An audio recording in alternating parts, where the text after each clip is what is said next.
नमस्कार, मैं हूं गौरव अग्रवाल। ट्रिपल तलाक पर 5वें दिन भी सुनवाई हुई। सुनवाई के दौरान मुस्लिम पर्सनल लॉ बोर्ड ने कहा कि तलाक पाप की तरह है और अगर ये बैन होता है तो इससे मुस्लिम समाज सख्त हो जाएगा। अब सवाल ये भी है कि जब ये पाप है तो ये क्यों जारी रहना चाहिए। वही बोर्ड ने यह भी कहा कि ये 1400 साल पुरानी परंपरा है। केंद्र ने कहा कि ट्रिपल तलाक बैन होता है तो कानून लाने के लिए तैयार है। हालांकि सुप्रीम कोर्ट ने पूछा कि कानून संसद पहले ला सकती है या इसके लिए अदालत आने की जरूरत क्यों पड़ी। अब सवाल है कि इस पूरी बहस में एक बात साफ है और ये कि बोर्ड चाहता है कि ट्रिपल तलाक रहे, जबकि केंद्र सरकार या पीड़ित चाहते हैं कि ये खत्म हो।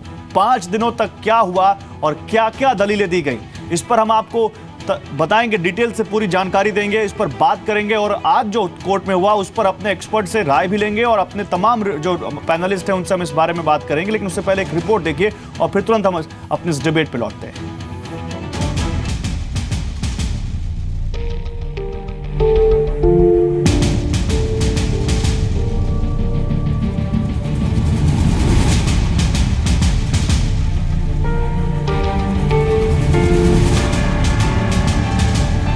सुप्रीम कोर्ट में लगातार 5वें दिन भी बहस जारी रही। सुप्रीम कोर्ट ने आज all India Muslim personal law board से पूछा कि क्या महिलाओं को निकाहनामा के समय 3 तलाक को ना कहने का विकल्प दिया जा सकता है। सुप्रीम कोर्ट ने पूछा क्या यह संभव है कि मुस्लिम महिलाओं को निकाहनामा के समय 3 तलाक को ना कहने का विकल्प दे दिया जाए। इससे पहले कल मुस्लिम पर्सनल लॉ बोर्ड ने कहा था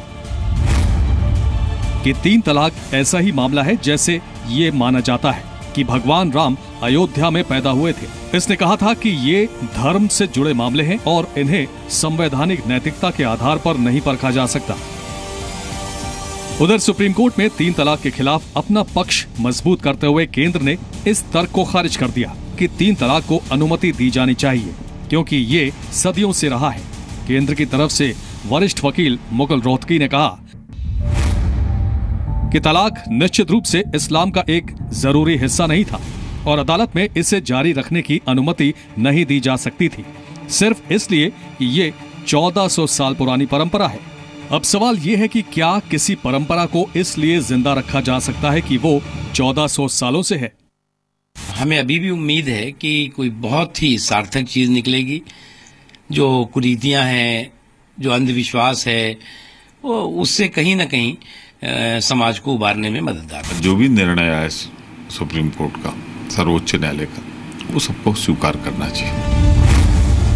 आज बिग स्टोरी बिग डिबेट का पहला सवाल, क्या 1400 साल की परंपरा का हवाला देना सही है? क्या ट्रिपल तलाक बैन से सख्त हो जाएगा मुस्लिम समाज? क्या ट्रिपल तलाक समानता की राह में रोड़ा है? तो ये वो कुछ सवाल है जो अपने इस डिबेट के दौरान हम उठाएंगे। आपको बता दें सबसे पहले कि मेरे साथ इस डिबेट में कौन कौन है इस पैनल में। मेरे साथ प्रकाश शर्मा है, आप बीजेपी लीडर हैं। मेरे साथ आलोक शर्मा है, लीडर कांग्रेस। मेरे साथ नाइश हसन है, जनरल सेक्रेटरी हैं आप मुस्लिम विमेंस लीग की। मेरे साथ मुफ्ती एजाज अरशद कासमी जुड़ रहे हैं थोड़ी देर में, आप मेंबर हैं all India Muslim personal law board के। मेरे साथ रतन शारदा जी जुड़े हुए हैं, RSS आइडियोलॉग हैं। मेरे साथ फरहा फैज हैं जो कि सीनियर एडवोकेट हैं सुप्रीम कोर्ट में और ट्रिपल तलाक वाले मामले में हिस्सा भी ले रही हैं सुनवाई में। और मेरे साथ जीनत शौकत अली, इस्लामिक स्कॉलर, थोड़ी देर में जुड़ेंगे। आप सभी लोगों का स्वागत है। लेकिन सबसे पहले फरहा फैज मैं आपके पास आऊंगा। फरहा फैज, ये 5वां दिन था जब सुप्रीम कोर्ट में ट्रिपल तलाक को लेकर सुनवाई आज हुई। जरा हमारे दर्शकों को आज ये बताइए कि सुप्रीम कोर्ट में सुनवाई को लेकर आज क्या हुआ और जब कोर्ट में जज ने पूछा कि क्या इनकार का अधिकार मुस्लिम महिलाओं को दिया जा सकता है तो उसका क्या मतलब होगा और क्या जो मुस्लिम महिलाएं मांग रही हैं उनको इस इनकार के अधिकार से वो मिल जाएगा? देखिए, सबसे पहली बात तो ये है कि अब आहिस्ता आहिस्ता ये 5वां दिन है हियरिंग का। पर्सनल लॉ बोर्ड जो है वो जिसे कहते हैं ना ऊंट पहाड़ के नीचे आ गया है, तो पर्सनल लॉ बोर्ड भी जो है वो बिल्कुल सीधे रास्ते पर आने लगे। आज इन्होंने कोर्ट में अपना ये एक रेजोल्यूशन फाइल किया है जिसमें सारी चीज इन लोगों ने एडमिट की है जो हम चीख चीख के जिन चीजों की डिमांड कर रहे हैं आज इन्होंने अपने रेजोल्यूशन में पास करके बोर्ड को दिए हैं, कोर्ट को दिए हैं और ये कहा है कि ये सारी चीजें हो सकती हैं। कोर्ट ने पूछा कि क्या निकाह के टाइम पर ही एक लड़की को ये बताया जा सकता है कि आपको इस तरह से तलाक नहीं दिया जाएगा और ये सब चीजें डिस्क्लोज हो सकती हैं, निकाहनामा में कही जा सकती हैं। उन्होंने एडमिट किया कि हाँ कही जा सकती हैं। उसके अलावा हम हमेशा से ये बात करते रहे कि ये ये जो मोहम्मडन लॉ है, हमारे पास 8 एक्ट हैं, 1 रूल है, ये सारे बोगस हैं। इनमें से एक भी ऐसा एक्ट नहीं है जो मुसलमान औरत को या आदमी को कोई रिलीफ पहुंचा सकता हो। तो हमारा मानना ये था कि ये सारे एक्ट जो हैं वो खत्म हो जाने चाहिए।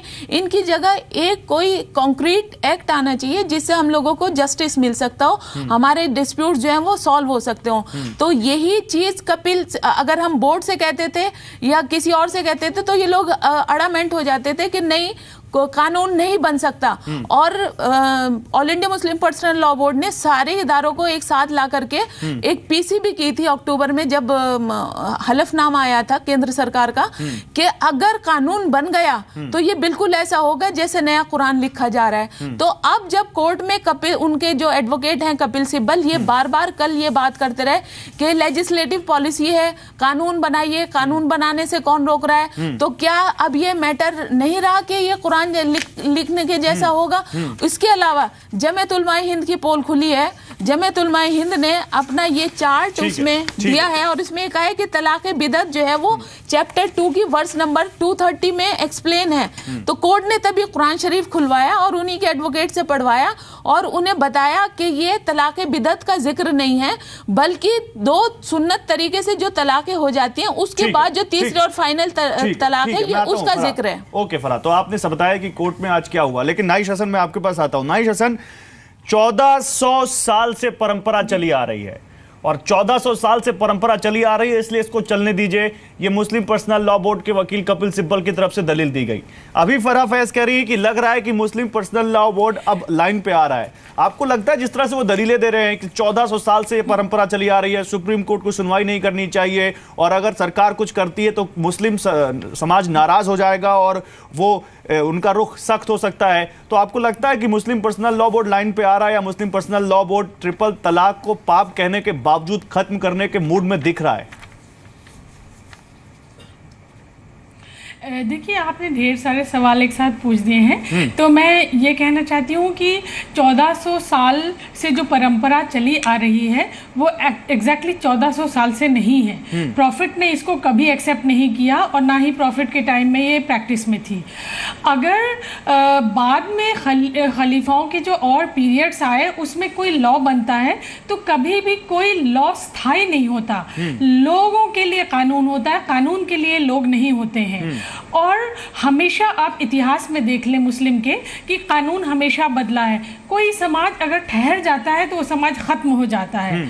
मुसलमानों ने जब 1937 शरिया एप्लीकेशन एक्ट, जो कि एकदम बेकार एक्ट है, उसे स्वीकार किया, उन मुसलमानों ने IPC, CrPC, contract laws, even मैं कहूँगी कॉन्स्टिट्यूशन को सब एक्सेप्ट किया।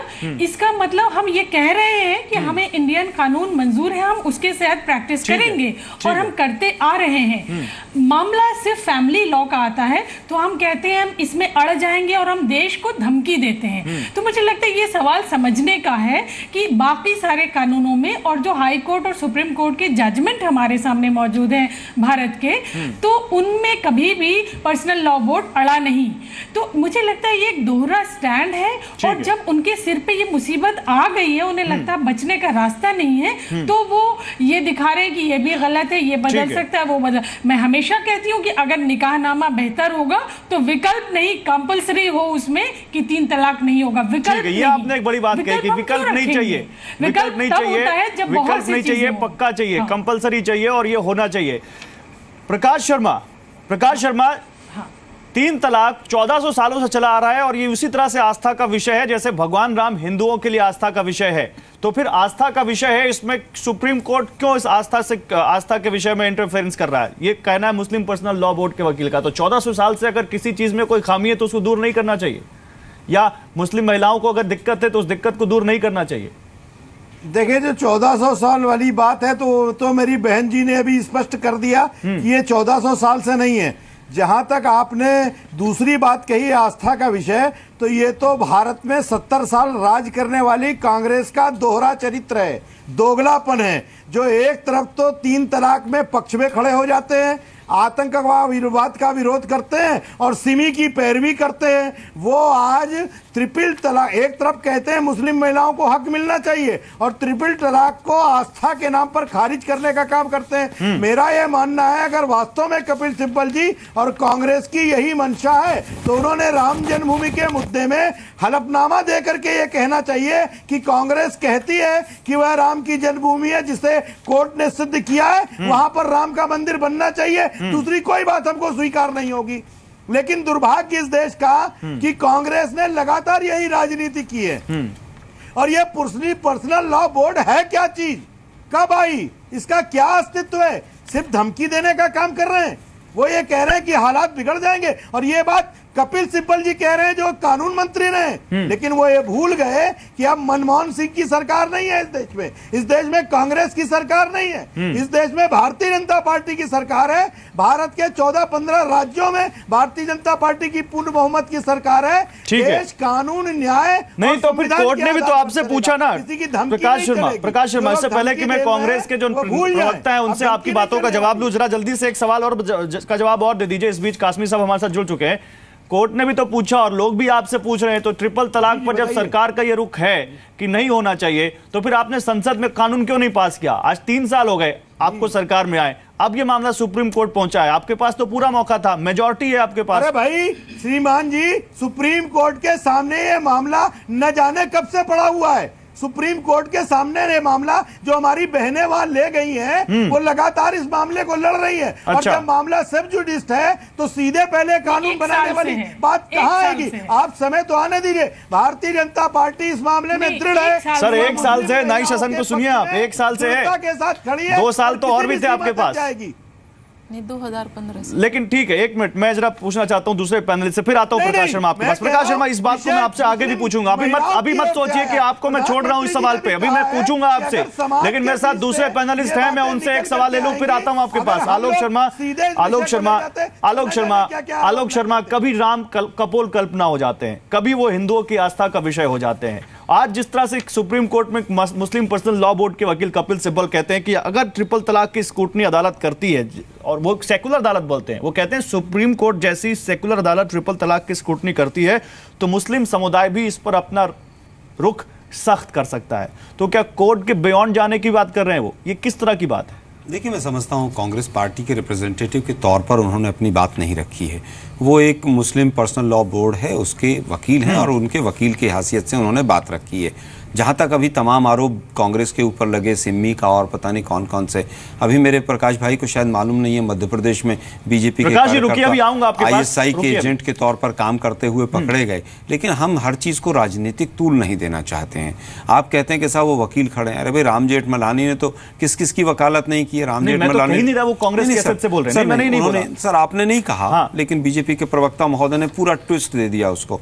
इंदिरा गांधी के हत्यारों का राम जेठमलानी जी ने वकालत की। नहीं सर, तो क्या वो बीजेपी के प्रवक्ता का जवाब दीजिएगा। मेरा सवाल सुन लीजिए, मैं ये सवाल पूछ रहा हूं आपसे कि कांग्रेस की क्या लाइन है इस पे, क्योंकि कांग्रेस ने राम सेतु को कपोल कल्पना कहा यह गया कि कपोल कल्पना है, ये राम के अस्तित्व पे सवाल उठाए गए। आज वही अगर मुस्लिम पर्सनल लॉ बोर्ड ये दलील देता है कि जैसे राम हिंदुओं की आस्था का विषय है वैसे ट्रिपल तलाक मुस्लिमों की आस्था का विषय है, तो यहां पर कांग्रेस पार्टी की क्या लाइन है? कांग्रेस इस पर क्या सोचती है? देखिए, मैं समझता हूं रामचंद्र जी, पुरुषोत्तम राम जी के बारे में और उनकी किसी भी चीज से तुलना करना पूरी तरह से निंदनीय है, गलत है। कांग्रेस पार्टी इस तरह की किसी भी तुलना का समर्थन नहीं करती है। हम सीधा सीधा कह रहे हैं कि जो मामला सुप्रीम कोर्ट में विचाराधीन है, मोदी जी ने तो स्वयं कहा कि इसके ऊपर राजनीति मत कीजिए। मोदी जी ने स्वयं कहा कि जो तमाम इनके 2 धर्मगुरु हैं, उलेमा हैं, जो भी हैं, वो सब बैठकर इसका कोई रास्ता निकालेंगे। उसके बाद भी अगर रास्ता नहीं निकल रहा है और सुप्रीम कोर्ट उसमें दखल देकर काम कर रहा है अपना, तो सुप्रीम कोर्ट में लगातार 5 दिन से सुनवाई चल रही है। अब आप उसको कहें कि साहब ये तो 70 साल से कांग्रेस ने ही ट्रिपल तलाक बना दिया है, तो ये बीजेपी RSS का प्रोपेगेंडा जो है बहुत पहले से रहा है। आप मुझे बताइए कि वही, 1 मिनट अंतिम बात कहना चाहूंगा कि जब हिंदू महिलाओं के लिए उनके उत्पीड़न को दूर करने की बात आई है, हिंदू कोड बिल का विरोध करने वाला कौन था? जनसंघ था। आप बताइए कब इन्होंने चाइल्ड मैरिज के लिए कब इन्होंने पत्थर मारे, इनको भी नहीं मालूम होगा। लेकिन आज मैं इस पूरे मुद्दे को हिंदू मुस्लिम तूल नहीं देना चाहता। न्यायालय में एक मामला चल रहा है, सुप्रीम कोर्ट का जो भी निर्णय आएगा कांग्रेस पार्टी उसके साथ खड़ी होगी। ठीक है, सुप्रीम कोर्ट के निर्णय के साथ कांग्रेस पार्टी खड़ी होगी। लेकिन मेरे साथ कासमी साहब जुड़ रहे हैं। कासमी साहब, एक सवाल आपसे लेना चाहता हूं रतन शारदा, उसके बाद मैं आपके पास आता हूं। कासमी साहब, ये क्या है इसका मतलब कि अगर सुप्रीम कोर्ट जैसी सेकुलर अदालत ट्रिपल तलाक पर स्क्रूटनी करती है तो मुस्लिम समुदाय भी इस पर अपना रुख सख्त कर सकता है? सर, कैसा रुख सख्त रुख कर सकता है? आप कोर्ट चले गए, कोर्ट में दलीलें आपकी भी सुनी जा रही हैं, कोर्ट में दलीलें दूसरे पक्ष की भी सुनी जा रही हैं, आपको इस देश की अदालत पर भी भरोसा नहीं? फिर तो देखिए, ऐसा नहीं है, कोर्ट में बहस करने का सबका अपना एक तरीका होता है। हम तो पहले दिन हम तो पहले दिन से ये कह रहे हैं कि इस मामले में सरकार की नीयत साफ नहीं है, और उसका अंदाजा पहले ही दिन हो गया जब अटॉर्नी जनरल ने यह कह दिया कि तलाक के तमाम सिस्टम ही को खत्म कर दिया जाए। अब वो हमारी महिलाएं जो मुसलमानों के नाम पर यहाँ पर आती हैं और कुरान उठा करके दिखाती रहती हैं कि ये तलाक हसन है, ये तलाक बिदअत है, ये तलाक हसन है, ये कुरानिक तलाक है, ये गैर कुरानिक तलाक है। अब वो क्या जवाब देंगी जो गवर्नमेंट जब ये कह रही है कि तलाक के तमाम रास्ते बंद कर दिए जाए? उस पर जब नहीं उस पर एक मिनट उस पर जब कोर्ट ने उस पर सवाल आपसे है कि जब जज ने कहा नहीं सरकार की नीयत सामने आई ना, सरकार का ये रुख कौन सा होगा जो सख्त हो जाएगा? एक रुख सामने आया ना, सरकार ने तो सामने आया कि तलाक के पहले बोल दिया था कि वो तीन तलाक के खिलाफ। जब उसने ऑब्जेक्शन उस पर हुआ कि फिर सेपरेशन का क्या तरीका होगा, तो उस पर अटॉर्नी जनरल ने कहा कि हम एक नया कानून मुतारफ कराएंगे, पहचान कराएंगे, हम नया कानून लाएंगे। यानी गोया डायरेक्ट जो है यूनिफॉर्म सिविल कोड लाने की बात आप कर रहे हैं वहां पर। कासमी साहब देखिए, पहले दिन कासमी साहब मुद्दे को घुमाइए मत, कासमी साहब मुद्दे को घुमाइए। हम अटॉर्नी जनरल की बात कर रहे हैं, मैं भी अटॉर्नी जनरल की मैं भी आपको कोर्ट की प्रोसीडिंग्स बता रहा हूं। सुनिए मेरी बात सुनिए, पहले मेरी बात सुनिए। अटॉर्नी जनरल आप मेरी बात सुनिए, आप मेरी बात सुनिए। मामला सब जुडिश है, सुप्रीम कोर्ट ने सुओ मोटो लिया इस पूरे मामले का, 5 पिटीशन है, उन सबको क्लब करके इसकी सुनवाई हो रही है। और जब केंद्र सरकार से सुप्रीम कोर्ट ने इस पर अपना पक्ष पूछा था तो केंद्र सरकार ने क्या कहा था कि वो 3 तलाक के खिलाफ है। यूनिफॉर्म सिविल कोड को आप इससे क्यों जोड़ रहे हैं? जब तीन तलाक पे केंद्र सरकार ने अपना रुख साफ कर दिया तो अब मामला सुप्रीम कोर्ट को तय करने दीजिए। आज उठा करके देख लीजिए, 3 तलाक में तलाक के तमाम रास्ते बंद करने की बात है। मेरा सवाल आप बताइए। उन्होंने सीधा कहा कि तलाक के तमाम रास्ते बंद करके हम नया कानून बनाएंगे, तलाक का सेपरेशन का नया कानून बनाएंगे। मेरे सवाल का जवाब दीजिए। का मतलब है कि रुख सख्त कर सकता है मुस्लिम समाज, इसका क्या मतलब? देखिए, रुख सख्त करने पर मुस्लिम समाज का वहां पर वकील का अपने वकालत का अपना तरीका होता है, हर वकील अपने अपने तरीके से बहस करते हैं और वहाँ किस पर कितना इंप्रेशन डालना है, किस तरीके से जीतना है, उसका वो एक तरीका होता है। उसके एक व्हाट्सएप पे आप बहस नहीं कर सकते। वकील क्या कह रहे हैं वहाँ पर, किस तरीके का उनका बॉडी लैंग्वेज होता है और क्या बात करते हैं। चलिए, मैं रतन शारदा आपको लाना चाहूंगा, वो एक तरीका है। मैं तो सिर्फ एक चीज यहाँ पर जवाब चाहूंगा इन लोगों से जो लोग इसको बाज़ाब्ता मुद्दा बना करके वो जवाब आप दीजिए। आप दूसरे सवाल में बोलो, क्योंकि यहाँ पर हम तो जवाब दे ही रहे, आप जवाब दीजिए और जवाब दे मुझे पूछने दीजिए, क्योंकि सवाल मामला चल रहा है। हम तो सिर्फ कोठी के मामले में हम एक चीज सिर्फ जानना चाहेंगे। मेरे पास एक क्लिपिंग आज की नहीं है, ये 6 जनवरी 2013 का, ये अच्छी तरीके से उसको दिखा सकते हैं। 6 जनवरी 2013 को इंदौर की एक पब्लिक रैली में मोहन भागवत जी ने क्या कहा था। मोहन भागवत जी ने क्लियरली कहा था कि औरत की हैसियत घर में रोटी बनाने की है, जब तक वो रोटी पकाती है ठीक है, नहीं तो धक्के मार के बाहर। मोहन भागवत ने उसके ओरिजिनल टेक्स्ट यहाँ पर है। अधूरा कोटेशन ले रहे हैं। मेरी बात सुनिए, मोहन भागवत ने गलत कहा तो आप भी गलत करेंगे। आप उनसे प्रेरणा लेते हैं, हम उससे, लेकिन जो लोग वो जवाब दे रहे हैं। मुद्दा तो ये वो लोग है, ये वो लोग हैं जिन्होंने जो है वाटर फिल्म की शूटिंग बैन करा दी थी। चलिए ठीक है, ओके, तो फिर आप कहिए कि उनके गलत से आप अपने गलत को जस्टिफाई करें। गलत को जस्टिफाई नहीं कर रहे हैं हम, उनसे जो लोग हमारा आंसू पोंछना चाह रहे हैं, मुस्लिम महिलाओं को मिनट में शांति से बात करना चाहूंगा, वो जरा सा जवाब तो देना। देखे तो उनकी यू मेड योर पॉइंट। रतन शारदा जवाब दीजिए, लेकिन मेरा सवाल सुन लीजिए। रतन शारदा मेरा सवाल सुन लीजिए। रतन शारदा, क्या ये ब्लैकमेलिंग नहीं है कि मुस्लिम समाज अपना रुख सख्त कर सकता है? क्या ये सरासर कोर्ट को ये बताना नहीं है कि आप अगर इसके खिलाफ कोई फैसला लेते हैं तो देश में मुस्लिम समाज एक आंदोलन कर सकता है? मैं एक एक करके छोटे छोटे मुद्दों का जवाब दूंगा। पहला जवाब, मोहन राव भागवत ने कहा था कि लोग ऐसा मानते हैं, जो भी मौलाना ने कहा, और वो गलत है। अधूरा कोटेशन आप दे रहे हैं, उसको पूरा करें। दूसरी बात, मैं आलोक शर्मा जी का बहुत अभिनंदन करना चाहता हूं। उन्होंने काफी स्टेटमेंट उसको डिनाई नहीं कर रहे। सर बीच में मुझे मौका मिलेगा। एक मिनट, आप बहस को भटकाए नहीं, आप बहस को भटकाए नहीं, आप बहस को भटकाए नहीं, आप बहस को भटकाए नहीं। मौलाना, उनकी बात पूरी हो जाए, आप बहस को मत भटकाएं। एक एक करके बात करते हैं। आप बहस को मत भटकाएं, आप बहस को मत भटकाएं। अभी बात सुनिए। जहां तक 1400 साल पुराना तलाक है, ये सभी जानते हैं कि जिस तरह के कड़वे ट्रिपल तलाक की जा रही है पहल, ये सुन्नी समुदाय द्वारा है। बहुत सारे समुदाय इस बात को नहीं मानते, ट्रिपल तलाक को नहीं मानते। तो all India Muslim personal law board ये सुन्नी सेक्ट का जबरदस्ती सबको लादने वाले आर्ग्यूमेंट दे रहा है। दूसरी बात, अगर ये शरिया के द्वारा ट्रिपल तलाक की बात हो रही है, कौन सा ट्रिपल तलाक था? आप एक बार देंगे, दूसरी बार देंगे, जब तीसरी बार देंगे उसके 3 महीने महिला आपके घर में रहेगी, अलग रहेगी, और अगर उस समय कुछ हो गया तो तलाक आपका नल एंड वॉइड है। उसको इन्होंने शॉर्टकट में ट्रिपल तलाक एक्सेप्ट कर लिया। ये कहीं भी कुरान में ऐसी नहीं है बात। नायशा बीबी ने कहा है, बिल्कुल सही कहा है। चौथी बात, किसी भी देश का संविधान किसी भी धर्म और संप्रदाय के परंपरा से ऊपर है। इसको हर बार हर समाज ने माना है। अगर ये नहीं मानना चाहते, जिनको नहीं मानना था, जिनको शरिया पे चलना था, वो पाकिस्तान उन्होंने बनाया। सुनिए मेरी बात, एक बात और प्लीज, एक बात और अगर आप ट्रिपल तलाक की बात करते हैं तो 25 मुस्लिम देशों में ट्रिपल तलाक क्यों बंद हुआ? ऐसा नहीं है। आप बात जरा सुनेंगे मेरी। आप सब लोगों को पहले मैं एक चीज कहना चाहता हूँ, मेरी बात पूरी करने दीजिए। एक मिनट रतन शाह रुकिए, आप सब लोग एक बात सुन लीजिए। रतन शाह रुकिए, बैन हो गया। आप सब लोग एक बात बड़े ध्यान से सुन लीजिए। कर रहे हैं, कोई जरूरत नहीं है इस डिबेट में आवाज ऊंची करने की। आराम से बात करते हैं, 1 बाय 1 करते हैं, और सब ये नियम लागू होता है, चाहे बीजेपी हो, कांग्रेस हो, चाहे कोई और। आराम से करते हैं, किसी को मत टोके, हम सबको मौका देंगे, बराबर का मौका मिलेगा। रतन शाह अपनी बात कंप्लीट कीजिए जल्दी। मैं ये कह रहा हूं, मैं आ रहा हूं नाइशा सन, आपके पास आता हूं। 25 मुस्लिम देशों में ट्रिपल तलाक बंद हो चुका है, क्या वो कम मुस्लिम है? उसमें सऊदी अरेबिया भी है। तो अगर इस तरह का इंस्टेंट तलाक 25 देशों में बंद हो चुका है, तो हम कौन से धर्म की बात कर रहे हैं? तो इस तरह की, मैं आपको तथ्य दे रहा हूँ, आप तथ्य पे लड़िए। सर ये बात आप बीच बोलेंगे, आपको मौका दूंगा बोलने के लिए। गरम मत करिए, ऐसे बहस नहीं होगी। कासमी साहब, देश के लिए क्या कर रहे हैं ये लोग? कासमी साहब please maintain decorum, please. Qasmi साहब, देश के लिए आप लोग बदलो मत। कासमी साहब ने आपको लॉस्ट वार्निंग दिया। कासमी साहब बोलने दीजिए उनको, मैं आपके पास आऊंगा तो आप अपने पक्ष रखिएगा, आपको बोलने से कोई मना नहीं कर रहा। लेकिन वन बाय वन तथ्य पर रोकिए ना, जो गलत बयानी कर रहे हैं। सर मैं आपको भी नहीं रोक रहा, आप ये मुस्लिम विद्वानों को कोट कर रहा हूं, आप अपना तर्क दीजिएगा। मैं अपने मुंह से बात नहीं कर रहा हूं, मैं मुस्लिम विद्वानों को तर्क दे रहा हूं। इसको नकार सकते हैं तो मुस्लिम विद्वान को मैं कोट करूंगा।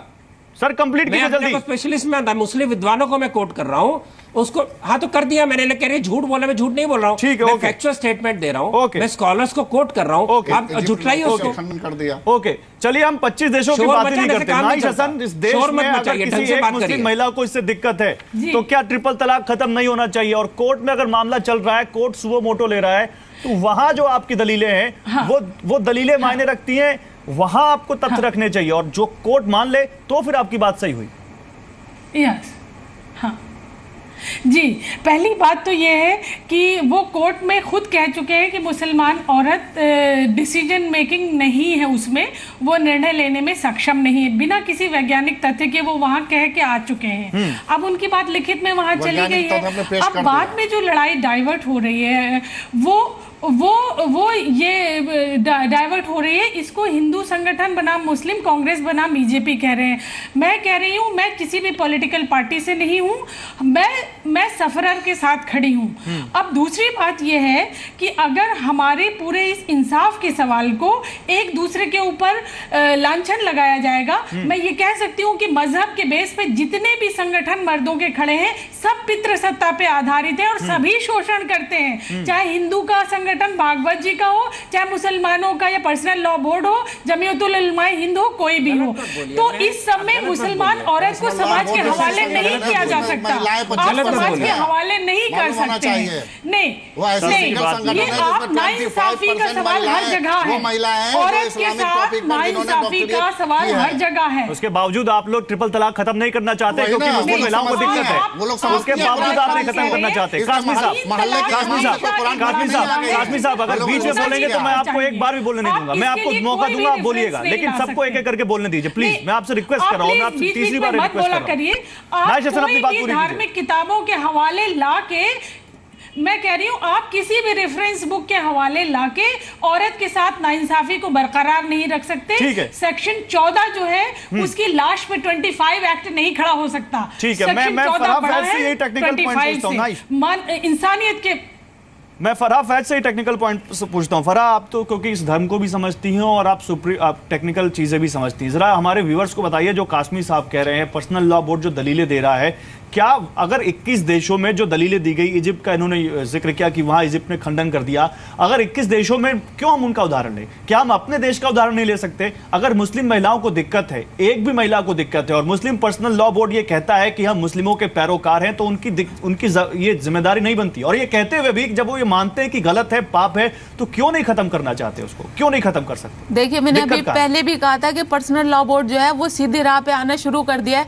अब ये बाहर जा करके जो मुस्लिम समुदाय है उसको ब्लैकमेल करता है, उसको प्रोवोक करता है, उकसाता है लड़ने झगड़ने के लिए। ये कहता है कि ये मुसलमानों के साथ अन्याय हो रहा है, अत्याचार हो रहा है, ये और बात है। लेकिन वो अपना रेजोल्यूशन आज कोर्ट में दे चुका है, और जो चीज़ हम डिमांड कर रहे हैं वो अपने रेजोल्यूशन में लिख चुका है कि हाँ, तलाक का क्या तरीका होना चाहिए। यही सारे तरीके तो हम चाह रहे थे, ये तरीका आज उसने कोर्ट में एडमिट किया है। तो अगर ये सारे तरीके सही हैं तो कोर्ट में एडमिट क्यों किया है? क्योंकि उसकी वहां पकड़ हो गई है। दूसरी बात यह है कि अगर हम दूसरे देशों की बात करते हैं, 22 मुल्कों में ये चीज जो है वो रेगुलेट हुई हुई है। नहीं, ये फिर बाद में ये बात कहां से आ जाती है कि ये तो बीजेपी अपना एजेंडा खेल रही है, यूनिफॉर्म सिविल कोड लाना चाहती है। क्या 3 तलाक खत्म होने से देश में यूनिफॉर्म सिविल कोड आ जाएगा? ये महज लोगों को उकसाने वाली बात है, या दिमाग में भरा हुआ फतूर है, और इसके अलावा कुछ नहीं है। यूनिफॉर्म सिविल कोड की अगर बात होगी तो वो बहुत लार्ज स्केल पे होगी। वो सिर्फ एक ट्रिपल तलाक की पूंछ पकड़ के यूनिफॉर्म सिविल कोड नहीं आ जाएगा। हम वहां जो बात कर रहे हैं, हम तलाक के तरीके को भी बैन करने की बात नहीं कर रहे हैं। हमने वहां जो बात रखी है वो कोर्ट में वो सिर्फ ये रखी है कि जो तलाक का वो बिदत वाली फॉर्म है कि एक बार में 3 बार तलाक तलाक तलाक कहा और तो तलाक हो गई, वो गलत है। व्हाट्सएप पे तलाक दे दिया जाए, व्हाट्सएप पे तलाक दे दें, ईमेल पे आप जाकर के देखिए ना, औरतों और बच्चों के हाल कितने खराब हैं। ये दूसरी बात मेरा कहना ये है कि जो मजमू क़वानीन इस्लामी है, इसमें एक बार में तलाक तलाक तलाक कह देने से इतना रैपिड सिस्टम है, उससे भी ज्यादा रैपिड सिस्टम इसमें दिया हुआ है। इसकी वर्स नंबर आप 261 पढ़ लीजिए। 261 सेक्शन में ये कहा है कि अगर कोई हंसी मजाक में भी तलाक देगा तो वो तलाक इफेक्टिव हो जाएगी। और इसके सेक्शन जो 257 में कहा गया कि अगर कोई आदमी कागज या दीवार वगैरह पर तलाक की इबारत लिख देता है, बीवी उसको पढ़ लेती है, तो भी तलाक इफेक्टिव हो जाएगी। और इसके सेक्शन नंबर 277 में कहा है कि अगर एक आदमी औरत को एड्रेस करने के लिए ए मुतालका, ए तलाकन, ए तलाक याफ्ता का लफ्ज इस्तेमाल करेगा तो भी पहली तलाक इफेक्टिव हो जाएगी। तो ये सारे सेक्शन जब एक आदमी पढ़ करके, एक स्कॉलर पढ़ करके इनके दारुल क़ज़ा में आता है, तो उनके पास जो लोग आएंगे अपनी प्रॉब्लम लेकर के, वो इसके हिसाब से उनको जस्टिस देगा ना, तो वो कहीं ना कहीं बायस्ड होता है। इसलिए उन दारुल क़ज़ाओं पे बैन करने की हमने डिमांड की है। कासमी साहब, अब मैं आपको बोलने का मौका दे रहा हूं और आपको जो बोलना है आप बोलिए अपनी दलीलों में, लेकिन एक सवाल का जवाब देते हुए कि जब आपने मतलब मुस्लिम पर्सनल लॉ बोर्ड ने कहा कि ये ट्रिपल तलाक खराब है, पाप है, इससे बचना चाहिए, तो आप इसको पाप गलत बताते हुए, और ये सवाल मैं आपसे मेरे ख्याल से बहुत बार पूछ चुका हूं और एक बार फिर पूछ रहा हूं टीवी पर, तो आप इसको खत्म क्यों नहीं करते? इसके बचाव में आप एक एक करके अलग अलग तलाक की सुप्रीम कोर्ट में दलीलें क्यों दे रहे हैं? पहला सवाल। और दूसरा सवाल जो फराह फैज कह रही है कि जब आप शुरू से ही किसी चाहे वो आपके मुफ्ती हो, मौलवी हो, या कोई भी इस्लामिक स्कॉलर हो जिनको आप अथॉरिटी देते हैं जजमेंट करने का, उनको आप शुरू से यही चीज़ पढ़ा रहे हैं, तो वो कैसे महिलाओं के हक में फैसला देंगे? सर, जो लोग इस्लाम को मुताला करते हैं और पढ़ते हैं, 1-2 दिन में नहीं, 1-2 साल में नहीं, 10 साल उस पर रिसर्च वर्क करते हैं और उसके बाद कुरान और हदीस के पूरी तरीके से हाफिज होते हैं। इनकी तरीके से ये कि फराह फैज़ हैं या लक्ष्मी वर्मा हैं, ये कौन है मैं नहीं जानता, इनके ऊपर नहीं जानना चाहता, ये इस्लाम के बारे में कितना जानती है नहीं जानती है। मैं तो पर्सनल नहीं, ये तो मैं तो इनके बारे में तो जानता हूँ कि ये लक्ष्मी वर्मा, अब ये मुस्लिम नाम रख करके अगर ये मुसलमानों को गुमराह करने की कोशिश करेंगे तो वो बात नहीं होगा। इनके बारे में ये लक्ष्मी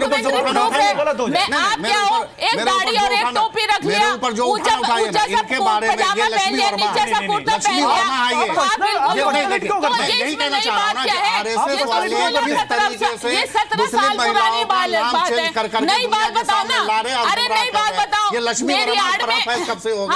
ये लक्ष्मी वर्मा है और नाम को बदल करके दुनिया को गुमराह कर रही है। और ये पर्सनल लॉ बोर्ड को ये समझेंगे और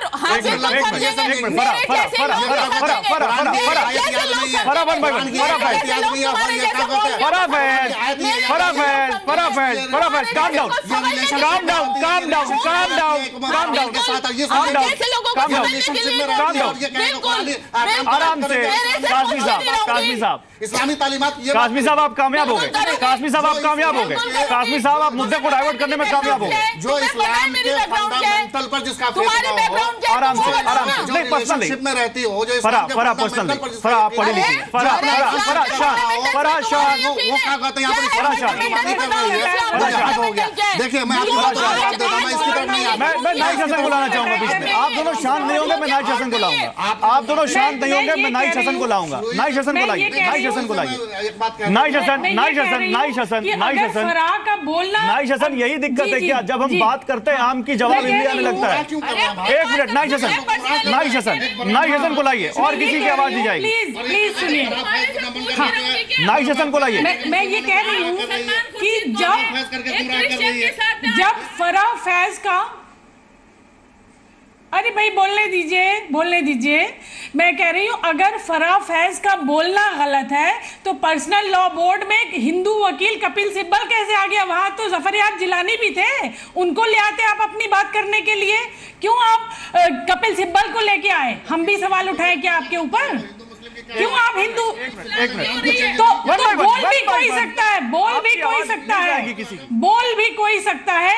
इस्लाम में कहीं ये नहीं है कि कोई नॉन मुस्लिम बोल ही नहीं सकता, वो पढ़ ही नहीं सकता। फराह फैज पढ़ सकती है, आपसे आर्ग्यू कर सकती है, आप उनको स्टॉप नहीं कर सकते। आप कपिल सिब्बल को भगा दीजिए अपने यहाँ से, आप ले आइए अपने जफरयाब जिलानी को। मुसलमानों का वो जो आप दिखा रहे हैं, हर चीज मुसलमान तय कर रहा है आपका इस देश में। ये आप सेक्युलर डेमोक्रेसी में रहते हैं, सब लोग बोल सकते हैं, सब लोग तालीम ले सकते हैं, सब लोग समझ सकते हैं।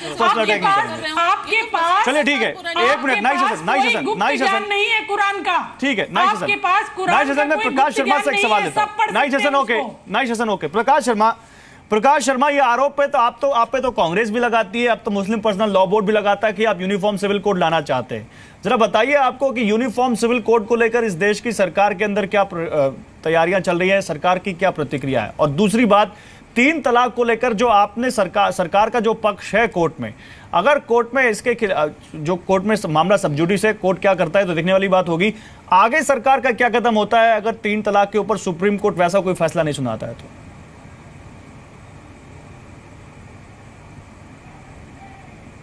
देखिए, पहली बात तो यह है कि जहां तक मुस्लिम महिलाओं के अधिकार का प्रश्न है, केंद्र सरकार ने, भारतीय जनता पार्टी ने स्पष्ट कर दिया है कि हम मुस्लिम महिलाओं के दर्द के साथ, दृढ़ता के साथ खड़े हैं। नहीं, इनका आरोप है कि इसके बहाने आप यूनिफॉर्म सिविल कोड लाना चाहते हैं। एक मिनट सर, बोलने दीजिए, बीच में मत बोलिए सर। तो हम नया कानून लाने को तैयार हैं, पहली चीज। दूसरी चीज, ये जो अभी मौलाना साहब बोल रहे थे, समस्या क्या है इस देश में? एक तो अल्लाह का इस्लाम है, दूसरा कठमुल्लों का इस्लाम है, और इन कठमुल्लों के ये लैंग्वेज नहीं। प्रकाश शर्मा ये लैंग्वेज नहीं। प्रकाश शर्मा मैं उनको टोक सकता हूं, आपको भी टोक सकता हूं।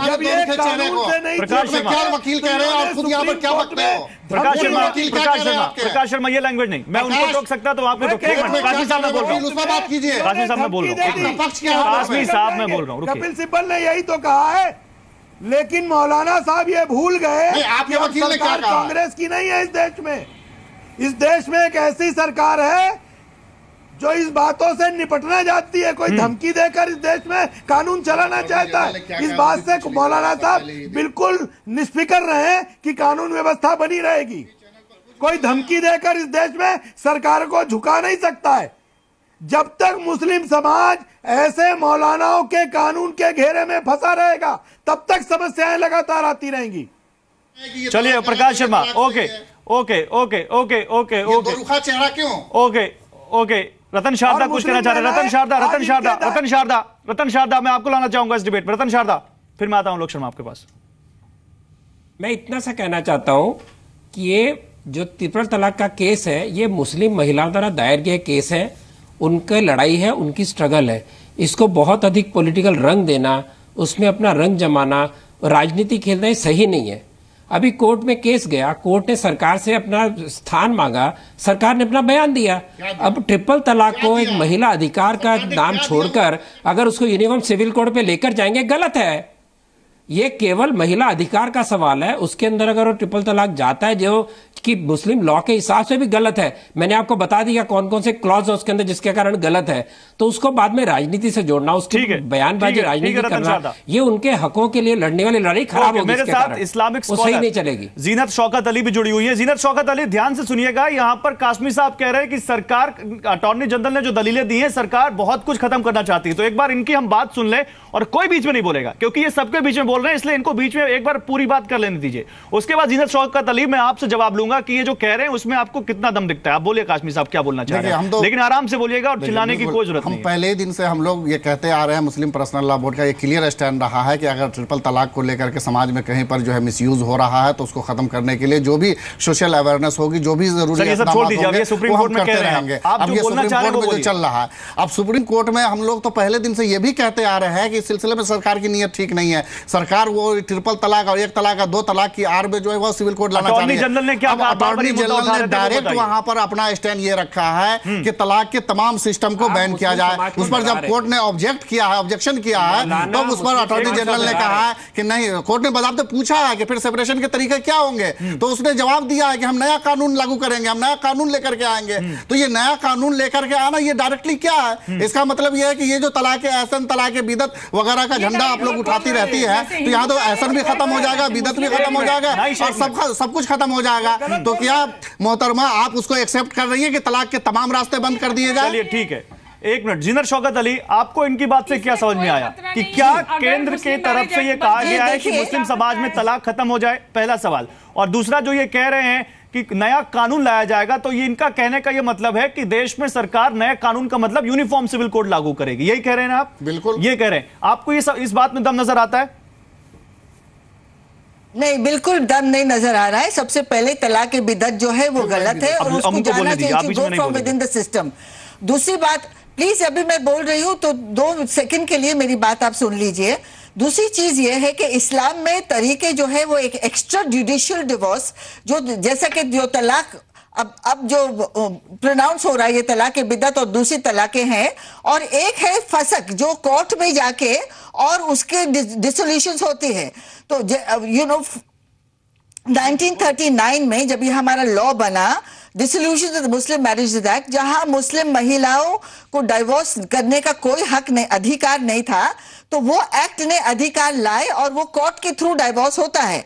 अब हमारा तरीका जो कोर्ट बताएंगी वो नेचुरली उसमें आर्बिट्रेशन आएगा, उसमें 3 मंथ का पीरियड आएगा, और ये प्रोनाउंसमेंट का जो लफ्ज है उसका असल में मतलब है इंटेंशन टू डिवोर्स। तो इंटेंशन अगर मर्द का हो डाइवोर्स का या औरत का हो डाइवोर्स का, वो आर्बिट्रेशन काउंसिल बैठेंगे और 3 महीने के अंदर उसकी सुलह अगर नहीं हुई तो कोर्ट उसको डाइवोर्स कबूल करेगी। ये बहुत सारी मुस्लिम कंट्रीज में होता है, जैसे कि पाकिस्तान में हुआ है, जैसे कि टूनेशिया में हुआ है, कि वहां जो है वो हर एक डाइवोर्स जो है वो कोर्ट के थ्रू, और इस्लामिक तरीके से, वो इस्लामिक कंट्री है। जी जीनत शौकत अली, एक बात बताइए, फिर ये मुस्लिम पर्सनल लॉ बोर्ड हर वो शख्स जो ट्रिपल तलाक के खिलाफ आवाज उठाता है उसको बीजेपी और आरएसएस का एजेंट क्यों बताता है? फिर वो मुस्लिम पर्सनल लॉ बोर्ड उस ट्रिपल तलाक को खत्म, खराब बताते हुए भी खत्म क्यों नहीं करता है? आखिर दिक्कत कहां पे है? वो कोर्ट तक में चले गए कि इसको खत्म मत करिए, 1400 साल पुरानी परंपरा है। जी देखिए, दिक्कत यह है कि उनको पता है कि ये बिल्कुल गलत है। उनकी खुद की लॉ जो उन्होंने बनाई है 267 में ये बताया है कि तलाक बिदत ममनून है। ममनून मींस प्रोहिबिटेड। तो उनको पता है कि they are now in losing case, वो केस लूज कर रहे हैं, और उनका कोई भी यानी कि आर्ग्यूमेंट जो उन लोग प्रेजेंट कर रहे हैं वो न कुरान से आता है, न कोई इंटेलिजेंस थिंकिंग रैशनैलिटी से आ रहा है, और वो हर चीज को पॉलिटिसाइज करना चाह रहे हैं। तो वो नेचुरली हर किस्म के एक्सक्यूजेस बीच में लाएंगे, और वो एक्सक्यूजेस जो है मेरे ख्याल से बिल्कुल गलत है, क्योंकि एक्सक्यूजेस जो कोर्ट डिसाइड करेगा, सुप्रीम कोर्ट, वो हम सबको मंजूर करना है, और उसके ऊपर जो है वो लॉ बनेगी। तो अगर लॉ फसक के साथ हो तो फसक इज पार्ट ऑफ इस्लामिक बनाने की कासमी साहब एक minute Alok Sharma, let the court make the decision, बिल्कुल let the court make decision, judiciary first give the decision, बिल्कुल नाइस एक मिनट रुकिए, नाइस रुकिए आ रहा हूं, heart stamping, chest stamping and stamping your feet just to see to it that Muslim women को justice नहीं मिले, और यानी कि हम जो कहते हैं वो राइट है, जो सरासर वो पहले से जो कह रहे हैं वो गलत बात है। ठीक है आलोक शर्मा, क्योंकि मैं ट्रिपल तलाक में ओके नाइस हसन जी एक मिनट होगा, okay ma'am, okay argument is lopsided, और उसको डिफेंड करने के लिए वो सब ये पॉलिटिकल आर्ग्यूमेंट्स लेके आ रहे हैं। मैं वही सवाल लेके जा रहा हूं आलोक शर्मा के पास। आलोक शर्मा, मैं वही सवाल लेके जा रहा हूं आलोक शर्मा, क्योंकि मुझे ट्रिपल तलाक में खराबी दिखती है, इसलिए मैं बीजेपी का एजेंट हो गया। अगर मुझे ट्रिपल तलाक में खराबी नहीं दिखती तो मैं क्या कांग्रेस का एजेंट हो जाऊंगा, क्या मैं पर्सनल लॉ बोर्ड का एजेंट हो जाऊंगा? ये एक्सक्यूज देना कि क्योंकि ये आरएसएस से हैं इसलिए ट्रिपल तलाक का विरोध कर रहे हैं, ये एक्सक्यूज देना क्योंकि बीजेपी इस देश में अपनी राजनीति करना चाहती है ट्रिपल तलाक के खिलाफ इसलिए कर रही है, ये कहां तक सही है? ये दिखता है आपको सही? देखिए, मैं समझता हूं कांग्रेस पार्टी ने किसी को किसी का एजेंट नहीं कहा। नहीं, मैं इनके कमेंट कांग्रेस नहीं, लॉजिक पर आप जिन्होंने लॉजिक दिया, सवाल आप उनसे करें। कांग्रेस पार्टी अपने स्टैंड पर कायम है। सुप्रीम कोर्ट में मामला चल रहा है, अगर किसी तरह का भी कोई भी वहां पर जो भी निर्णय आएगा कांग्रेस पार्टी उसके साथ खड़ी होगी, लेकिन धर्म से जुड़ा हुआ मामला है, अगर किसी भी तरह से आपसी सहमति से कोई चीज होती है तो ज्यादा अच्छी रहती है। लेकिन क्योंकि महिला पिटिशनर्स वहां पर गई हैं और लगातार डेली उस पर बहस हो रही है, हम यहाँ पर स्टूडियो में बैठ के उसके ऊपर कहें कि साहब ऐसा नहीं ऐसा होगा और यहाँ पर आरएसएस के लोग प्रवचन दें, ये बड़ा दुर्भाग्यपूर्ण है। जिन्होंने हिंदू कोड बिल का हमेशा विरोध किया, चाइल्ड एक्ट का जो चाइल्ड मैरिज एक्ट था उसका विरोध किया, ट्रेनों के ऊपर पत्थर बरसाए, आप पूछिए ना श्यामा प्रसाद मुखर्जी साहब का 1956 और 57 में क्या रोल था? जवाब तैयार रखिएगा। लेकिन आज दिक्कत यह है कि मुझे बताइए 3 साल में महिलाओं के उत्थान के लिए बीजेपी की सरकार ने अगर एक भी कानून बनाया है तो हम प्रकाश भाई के प्रवचन को बड़े शांति से सुनेंगे, लेकिन मुझे बता दीजिए निर्भया फंड आज तक यूज नहीं हुआ, एक भी फास्ट ट्रैक कोर्ट बनाकर नहीं। अंतिम बात कहना चाहूंगा कि आज आसाम में प्रदर्शन हो रहा था, 2 दिन पहले रोहतक में प्रदर्शन हो रहा था, निर्भया जैसा केस हुआ, लेकिन यहां पर ट्रिपल तलाक के मुद्दे को जिस तरह से राजनीतिक रंग दिया गया, मोदी साहब ने तो स्वयं कहा है कि भाई इसको राजनीति से दूर रखिए, लेकिन आरएसएस और इनके प्रवक्ता जरूर उसको रख रहे हैं। कांग्रेस पार्टी का सीधा स्टैंड है कि सुप्रीम कोर्ट का जो निर्णय आएगा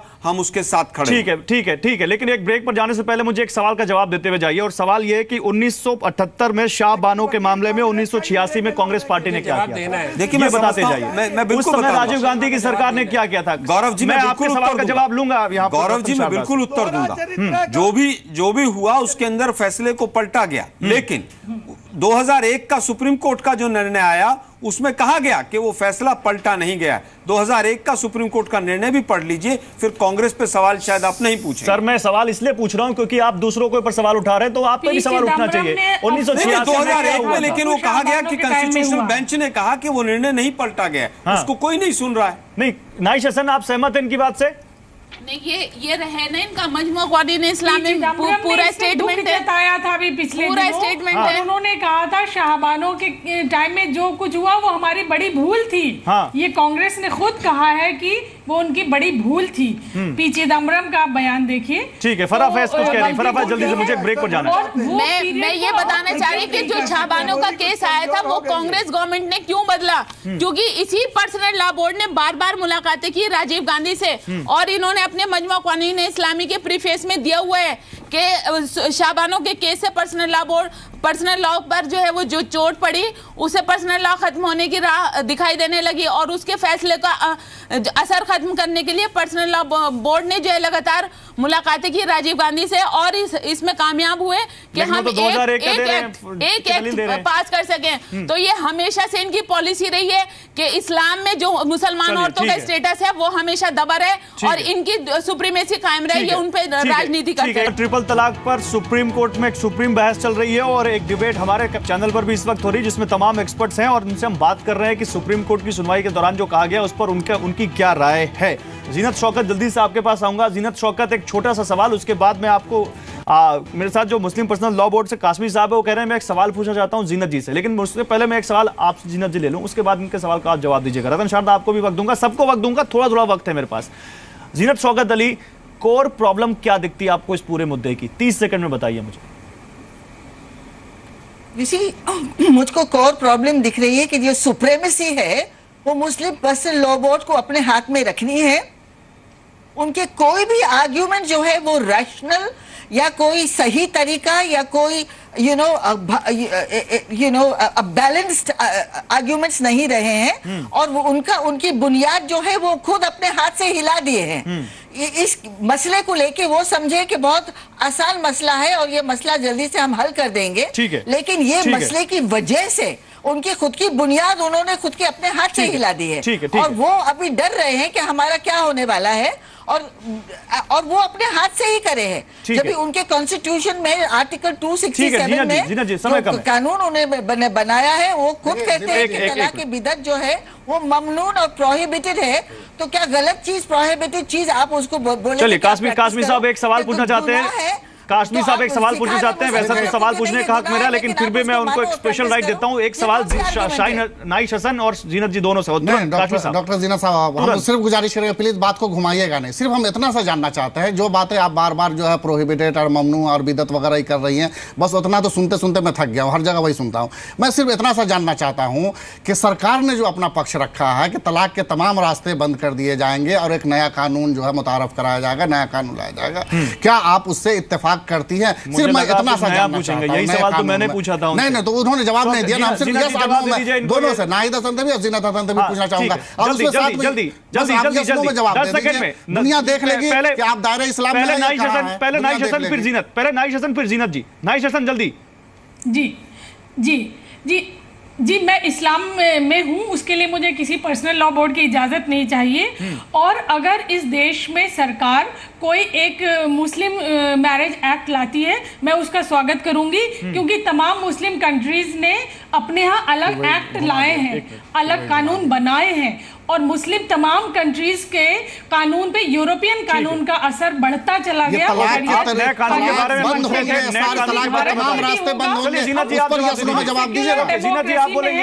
हम सेक्युलर डेमोक्रेसी तलाक एहसान हसन बिदअत सब बंद हो जाएंगे, उस पर जवाब दीजिए। जीनत शौकत अली जवाब दीजिए, जो वो कह रहे हैं नाइश हसन जवाब दीजिए। Naish Hasan okay, you made your point ma'am. जी जीनत शौकत अली, सुप्रीम कोर्ट जो है उसका जजमेंट जो है वो हमको मानना होगा और सुप्रीम कोर्ट जो है वो अपना तरीका इस्लामी तरीके के विदिन भी बताएगी, क्योंकि 3 मंथ का जो वेटिंग पीरियड है, जो इद्दत का पीरियड है, आर्बिट्रेशन काउंसिल है। और जैसे मैंने आपको कहा है जुडिशियल डिवोर्स एक एक्स्ट्रा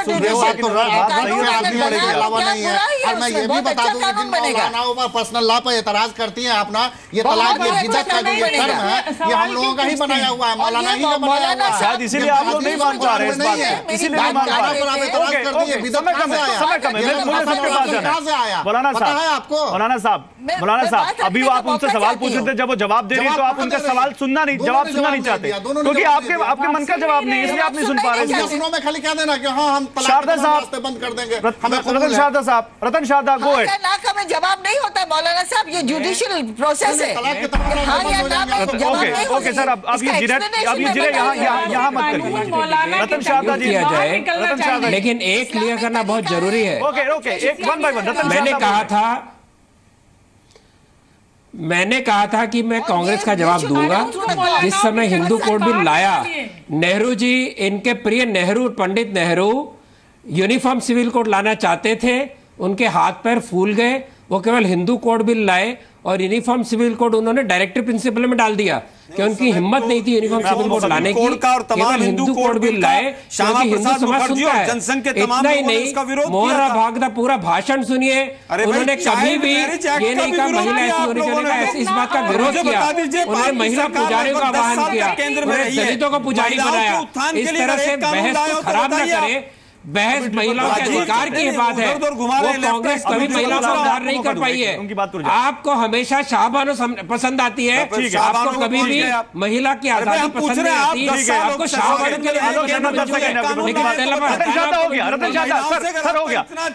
वो था कि भाई महिलाओं के उत्थान के लिए आपको काम करना था, तो सुप्रीम कोर्ट में क्यों गए? सुप्रीम कोर्ट ने भी पूछा कानून क्यों नहीं बना दिया? ठीक है, आप इसको पॉलिटिसाइज करना चाहते हैं। शाहबानो के समय कोई मुद्दा ही नहीं है। चुनाव आया तो आपको तमाम मुद्दे याद आ जाते हैं। ट्रिपल तलाक इन वन को जाना चाहिए, कुरान का जो प्रोसेस है तलाक का वही आना चाहिए। मेरा कोर्ट में भी यही कहना है कि जब सारे मुसलमान शादी का एक तरीका फॉलो करते हैं तो सारे मुसलमान तलाक का एक तरीका फॉलो क्यों नहीं कर सकते? नाइश हसन, आपको उम्मीद है कि तलाक जो चाहिए वो कुरान के हिसाब से चाहिए। कुछ बड़ा फैसला आने वाला है। Naish Hasan, final comment.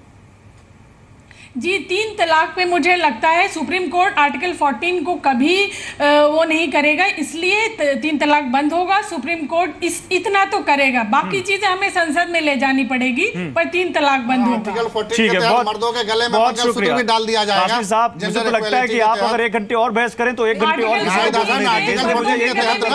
मर्दों के गर्दन में मंगलसूत्र भी डाल दिया जाएगा। थैंक यू ऑल, बहुत शुक्रिया, बहुत शुक्रिया, बहुत शुक्रिया, बहुत शुक्रिया। हम कोशिश यही करते हैं कि हमारी बहस में सबकी बात सबको समझ में आए और व्यूअर को समझ में आए कि बहस में चल क्या रहा है, लेकिन फिर भी अगर थोड़ा सा इधर उधर होता है तो आपको थोड़ा सा एडजस्ट करना पड़ेगा, क्योंकि बहस में अब सबको इस तरह से नहीं रोका जा सकता। लेकिन ट्रिपल तलाक पर सुप्रीम कोर्ट की बहस पर सब ध्यान लगा के रखें। सुप्रीम कोर्ट में बहुत अहम बहस चल रही है और उम्मीद है कि वहां से मुस्लिम महिलाओं के हक के लिए कुछ एक बड़ा फैसला जरूर आएगा। बिग स्टोरी बिग डिबेट में आज बस इतना ही। नमस्कार।